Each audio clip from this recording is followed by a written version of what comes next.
The little girl had not smiled in over 3 years.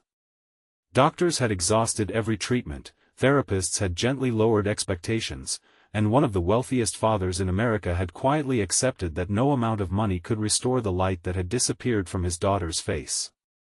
But on an ordinary sunny afternoon in a neighborhood park, a struggling single father unknowingly did something no specialist had managed to accomplish. What he never realized was that someone was watching every second from a nearby bench, and that silent witness was about to change both of their lives forever. Before we continue, if you believe kindness still has the power to change lives, please take a moment to like this video, leave a comment, share it with someone who needs hope today, and subscribe to our channel to become part of our family that believes in forgiveness, compassion, and second chances. Every morning, Rowan Mercer packed lunches before sunrise, tied his daughter Ivy's shoelaces with patient hands, and reminded himself that another day meant another opportunity to keep going. 3 years earlier he had lost his wife to a sudden illness, leaving him with grief that never truly disappeared and a little girl who depended on him for everything. Rowan repaired bicycles from a tiny workshop beside his modest home, earning just enough to pay the bills while teaching Ivy that a person's value was never measured by the size of a paycheck but by the kindness they shared when nobody was watching. They could not afford vacations, expensive toys, or fancy restaurants, yet their small house overflowed with laughter, homemade meals, and handwritten notes of encouragement taped to the refrigerator. Across the city lived Alastair Hawthorne, a billionaire whose business empire stretched across continents.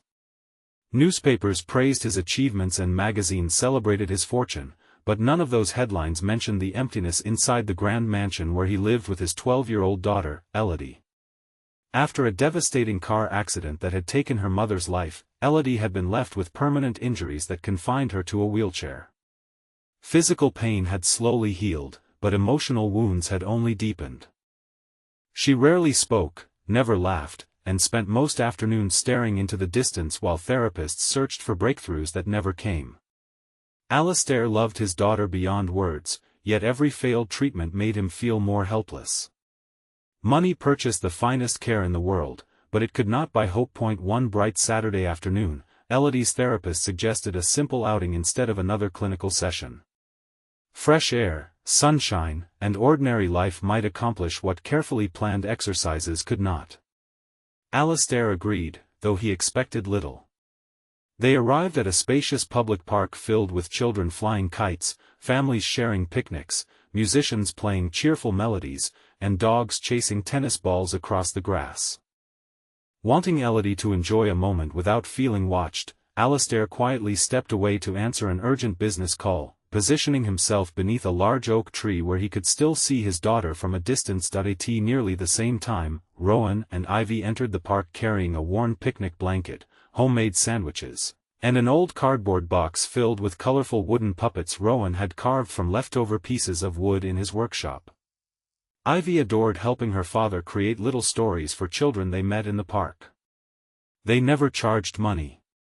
Rowan simply believed that if a child smiled, the afternoon had already become worthwhile. As Ivy skipped ahead, she noticed Elodie sitting alone with her wheelchair facing the playground while other children ran past without knowing how to approach her. Ivy looked back at her father, silently asking permission with her eyes. Rowan smiled warmly and nodded. His daughter carefully walked over, sat cross-legged on the grass a comfortable distance away, and began playing with one of the tiny wooden rabbits without saying a single word. She understood that friendship often began with quiet patience instead of conversation. Rowan remained nearby, pretending to organize the picnic while watching respectfully.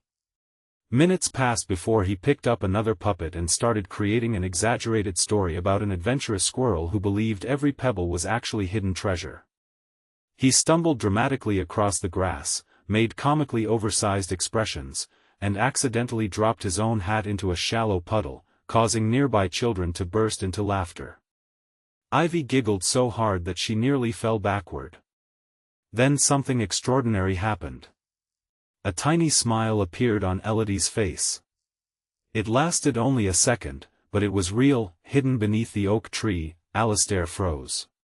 He lowered his phone without realizing the business conversation had ended. His daughter had smiled. Rowan noticed the smile too, but instead of drawing attention to it, he simply continued his silly performance as though nothing remarkable had happened. He knew genuine joy disappeared the moment people treated it like a medical miracle. Soon Ivy rolled one of the puppets toward Elodie. The little girl hesitated before reaching forward. Rowan quickly invented a new story in which the puppet insisted it needed a brave captain to guide its imaginary ship through dangerous seas of dandelions. Without anyone encouraging her, Elodie gently lifted the puppet and moved it across the grass. Within minutes she was participating in the story, not with many words but with small movements and quiet expressions that revealed emotions buried beneath years of sadness. Tears filled Alistair's eyes. The world's greatest specialists had focused on treatments, medications, and structured therapy. This exhausted single father had offered nothing more than patience, dignity, and playful imagination. When the afternoon ended, Rowan simply wished Elodie a wonderful day, packed his picnic, and left with Ivy, never asking who she was or expecting gratitude. Kindness had never been a transaction for him. Alistair could not stop thinking about what he had witnessed. The following afternoon he returned to the same park hoping to find Rowan again. He did. Rowan was repairing a little boy's broken bicycle free of charge while explaining how every problem looked impossible until someone decided to fix it one piece at a time. That simple sentence echoed inside Alistair's heart. Instead of introducing himself as a billionaire, Alistair approached as an ordinary father and thanked Rowan for yesterday. Rowan seemed surprised that anyone had noticed. He shrugged gently and admitted children deserved happiness regardless of their circumstances. Alistair asked whether Rowan would consider spending a few afternoons each week with Elodie, insisting he would pay generously. Rowan politely declined the money. He explained that friendship should never come with a price tag. If Elodie wanted another puppet adventure, Ivy would be thrilled to have a new friend. Over the following weeks, sunny afternoons became precious moments neither family expected. Rowan built games that allowed Elodie to participate without emphasizing what she could not do. Ivy included her naturally instead of treating her differently. They painted birdhouses, flew kites adapted for wheelchair users, planted wildflowers, and invented imaginary kingdoms where courage mattered more than strength. Slowly, Elodie began speaking more often, laughing more freely, and believing she still belonged in the world. Alistair watched every visit with growing admiration. Rowan never attempted to impress anyone. He remained humble, arriving in work clothes stained with bicycle grease, bringing handmade toys instead of expensive gifts, and showing the same compassion whether helping Elodie or repairing a stranger's stroller wheel. Eventually Alistair learned about Rowan's private struggles. The bicycle shop barely survived each month. Rowan quietly skipped meals so Ivy could attend school activities. He worked through illness because missing a day meant losing income they desperately needed. Yet nobody outside his tiny circle knew because he refused to complain. One afternoon, severe rain earlier that morning had damaged the roof of Rowan's workshop. Though the afternoon sky had cleared into bright sunshine, water still dripped through cracked beams onto expensive repair equipment. Rowan smiled anyway, determined to keep working. That same day Alistair visited the workshop for the first time. The humble building contrasted sharply with the polished offices where billion-dollar agreements were signed. Yet inside those worn walls he discovered something infinitely more valuable than wealth. Every repaired bicycle carried a handwritten tag wishing the owner safe journeys.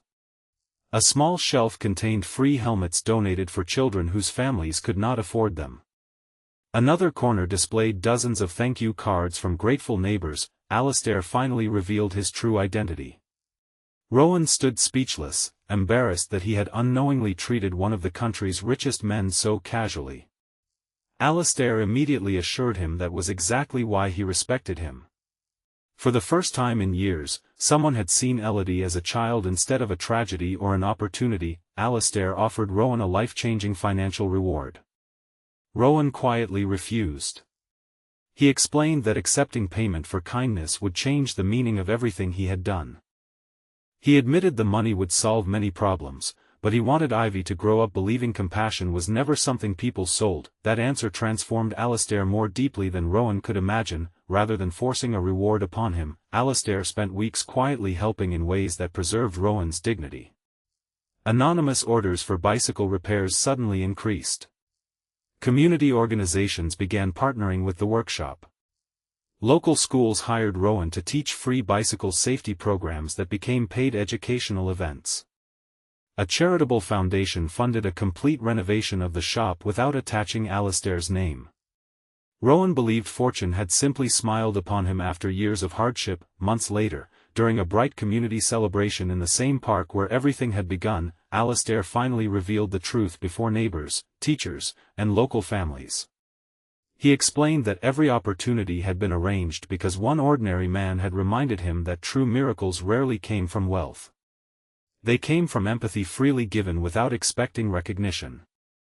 He thanked Rowan for giving his daughter something no amount of money had ever purchased, the courage to smile again. The crowd erupted into heartfelt applause, but Rowan's attention remained fixed on Elodie and Ivy, who were chasing bubbles across the grass together, laughing beneath the afternoon sun like sisters who had known each other forever. That joyful sound became the greatest reward he could ever receive. Before this story comes to its close, we'd love to hear from you. Please leave a meaningful comment telling us what you believe creates the biggest miracle in a person's life: kindness, forgiveness, hope, or simply someone choosing to care when nobody else does. Alastair established programs supporting single parents throughout the city, inspired by Rowan's quiet resilience. Rowan expanded his workshop into a community center where children learned practical skills, confidence, and compassion alongside bicycle repair.